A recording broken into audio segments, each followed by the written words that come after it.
and you'll have a chance. Okay, so I'll come back to it with my 2 minutes later. Thank you. Thank you, Mr. Chair. Thank you, gentlemen, for coming today. Mr. Antoon, I want to follow up on my colleague, Mr. Erskine Smith, to clarify how you deal with criminal content. You say that you have no record of Serena Fleitis, who was a 13-year-old girl trying to get content taken down from your site. She says that she tried to pretend she was her mother because she didn't want her family to know, and that your organization insisted she provide photographs and evidence of who she was. Don't you have that? So again, with the limited information we have, it is very surprising for me that she had to act like somebody else. Our procedure, it is exactly the same. Okay, but you should have it on record. Okay, but this is the thing. Either you're suggesting Ms. Fleitis lied, and I would say that would be a really dangerous thing to do, because in 17 years of my testimony, I found her a very strong witness. So I would assume that it would be fairly straightforward in your records, because we're talking about criminal activity. So I'll ask you this: under your legal obligations in Canada, that a company that becomes aware of content that is hosted on its service must report that to the police. Do you have a record of reporting anything from that time to the police of a 13-year-old girl who said that her images were being used on your site? You'd have a police record, wouldn't you? Mr. Angus, if I can jump in, I just want Mr. Antoon. I just want to answer as I had a little more information about this. That's all. Well, if that's okay, or I can wait. Did you report it to the police? I can take a step back and explain it, because there's an insinuation that that the information isn't available. The information, we might have records of this. We have never said she's lying. We just don't know. What Faraz was trying to explain is, with the limited information, a first name and a last name, she might have. She said that she was forced to give her photograph and information to prove who she was. That is contrary to any of our policies and you're procedures. Saying that that's not true. Okay, I'm not saying it's not true. Okay, I'm going to ask, no, because I don't have much time here. It's a question of whether or not you reported it to the police, because those are your legal obligations. So let's talk about 14-year-old Rose Kalemba, who was kidnapped and tortured and raped. And her video was on your site, and she begged you to take it down. Do you have a record of Rose Kalemba begging you over a 6-month period, trying to get her rape and torture taken down off your site?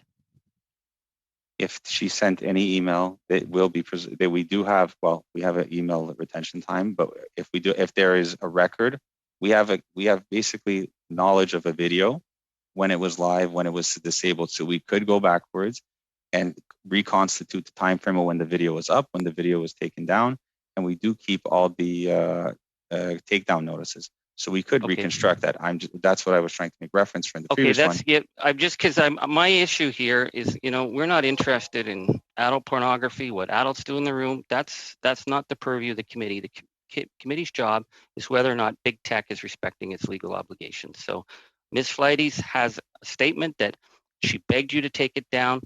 There should be a record that was reported to the police, because you're legally obligated. Now, in the case of Rose Kalemba and her torture, the videos were listed as teen crying and getting slapped around, teen getting destroyed, passed out teen.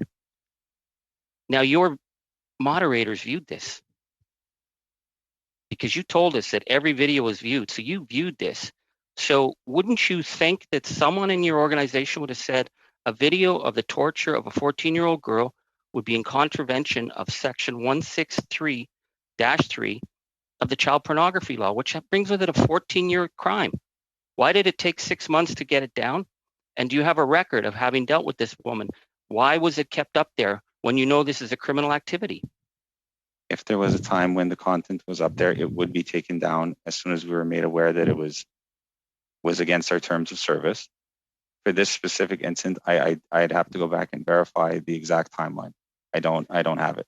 Okay, I don't have it with me. Yeah, I guess the issue here is that Ms. Fleitis said she had to pretend she was her mother. That is a different incident, and I but this is the issue here is children. The issue here. Well, let me finish. This is about children and whether crime.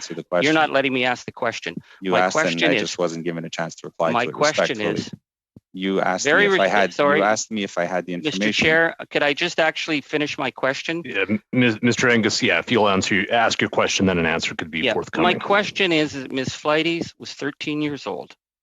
She testified to our committee, the same as you, which would be like under oath, that she begged you over a 6-month period, that you made her send photos and proof before you took the video down, and that it was reloaded time and time again. Ms. Kalemba said she finally had to pretend she was a lawyer after the reviews had seen that the videos of her rape had been seen over 400,000 times. So if in those two cases that was the situation, how can you come and tell us that immediately, as soon as someone raises this, we take it down? I'm going to ask you a question. Will you give to our committee the reports of how many incidents you actually report to the RCMP, which is your legal obligation, of these crimes that are committed against children? If you're following the law, that should be a pretty straightforward thing to give us. Thank you, Mr. Angus. You'll be out of time by the time Thank that you. the answer is given. Mr. Tassilo, we'll turn to you. We do report all cases to NECMEC, which then what they do is they take that information, they disseminate it down to the cybertip.ca. So all that information is available. I would have to. And you can get that to us? I would have to speak to my counsel if I'm violating any privacy laws, which I'm sure you guys are all. We don't want names, we want numbers, and we can have that testimony. Thank you, Mr. Angus. Thank you, Mr. Angus. You are out of time. We can have a discussion about documents and the way that the witnesses can get those documents to the clerk at the end of the committee meeting as well. We'll now turn to Mr. Viersen.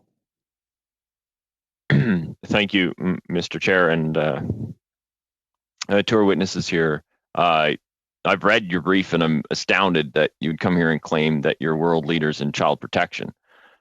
On Tuesday, after Serena's testimony, you've announced new safety measures. Where were these safety measures when Serena needed them? Where were they when Rose needed them? That's all pretty interesting. Have you